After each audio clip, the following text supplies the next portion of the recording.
Então, agora vamos falar desse lance das vacinas.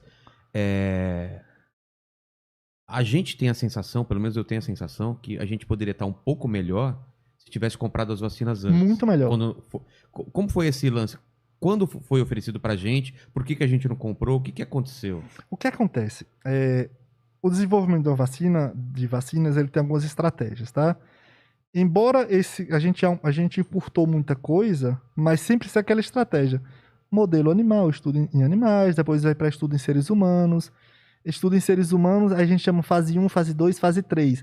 Aquela fase 1 e fase 2 é quando a gente testa as vacinas que foi testada em animal com seres humanos, para saber se não vai causar nenhum efeito colateral, para saber se replica o que nós fizemos com animais. Tá. Essa é a fase. Aí, as melhores estratégias vai para a fase 3. Nessa fase 3 é quando a gente testa em milhares de pessoas. Esse testar milhares de pessoas é para saber se realmente a vacina funciona, as pessoas vão estar expostas. Nesse momento é onde entra a equipe.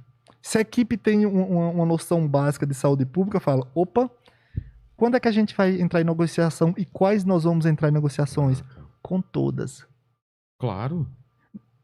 Mas se alguma der errado, não importa. Se a gente perder, tipo, 1 bilhão aqui, se a economia voltar mais cedo, nós vacinarmos a população, a economia voltar mais cedo, a gente cobre esse prejuízo, assim, facilmente. E ali, período de julho e agosto, que foi o período que essas vacinas entraram nessa fase 3. Já tão rápido assim? Foi, tipo, essa fase 3. Então as coisas entraram... Mas essa fase 3 necessariamente precisaria de pelo menos 6 meses para ter aprovação. Tá. E é isso que a gente falava.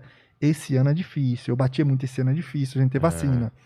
Porque essa fase 3 é aquela fase que a gente testa com seres humanos, além da vacina funcionar, porque por isso que a gente testa geralmente com pessoas da saúde e tal, porque elas estão mais expostas.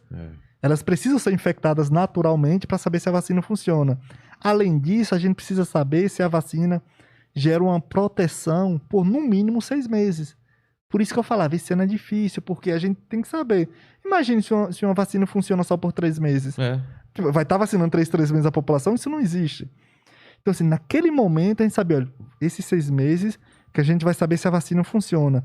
Mas se você tem uma equipe que ela entende do que está falando em saúde, quando eu falo saúde pública, eu estou incluindo, as pessoas têm que entender, saúde pública não é só saber de um hospital, as pessoas falam, ele é médico ou não é? O médico, às vezes, ele compreende do hospital e tal, mas não tem a noção do que é saúde pública, não sabe o que é, tem que entender o que é educação, tem que entender estratégias para montar, por exemplo, uma equipe multidisciplinar. Eu sempre bato essa questão multidisciplinar, porque o Brasil é heterogêneo, tem que ter multidisciplinaridade, tem que ser linguagem para cada grupo. A mesma linguagem que chega em você não é a mesma linguagem que chega em mim.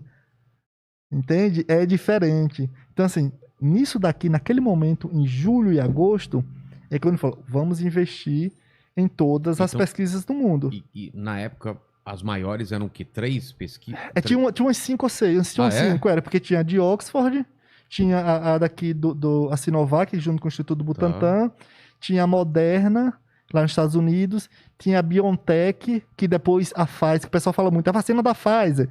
Na verdade, a Pfizer só fez juntar com a BioNTech, que é da Alemanha. Na verdade, não é a vacina da Pfizer. A Pfizer, ela pegou já a vacina pronta, investiu pesado. E colocou a marca dela. Tinha essa, por exemplo, essas, se eu estiver esquecendo alguma, essas 4. Talvez a da China qual que era? Era a Sinovac, a Coronavac.